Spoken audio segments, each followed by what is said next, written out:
Let's talk Tanya for the 17th of Tishrei, the third day of Sukkot of a leap year. Today we start chapter 23 of Igeres HaKodesh, a new letter from the Alter Rebbe.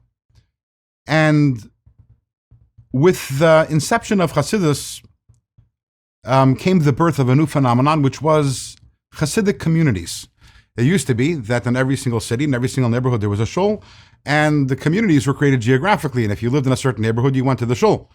But then came along Hasidus, and what happened was in every single city, the Chassidim, they separated from the larger community, and they created their own shuls and their own miniature communities.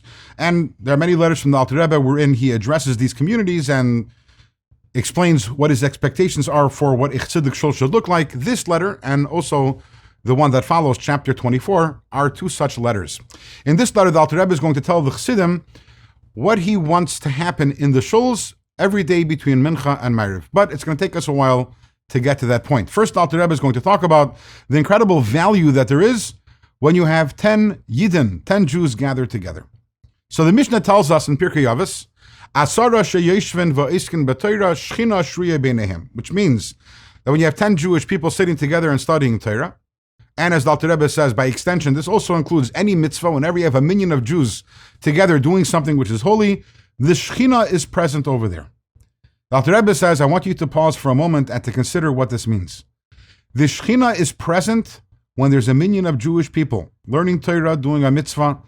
This is a level of godliness which the higher worlds cannot contain.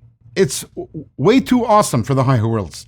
And nevertheless, when there's a minyan of Jewish people gathered, 10 Jewish men gathered, and they are studying Torah, doing mitzvahs, that level of the Shechina is present amongst them. In fact, Alter Rebbe says, the aliyah that this brings us, the elevation to the soul that this brings us is so intense and so great that it is worthwhile for the neshama to come down over here into this world just for that experience of being together with a minyan and experiencing the Shechina which is present at that time. Now, in the Pirkei Avos also, it says over there that even one person who studies Torah by him or herself, so HaKadosh Baruch Hu kevei le'schar, that God puts aside for him or her reward. What is the difference between the Shechina Shruya, the presence of the Shechina, and a reward?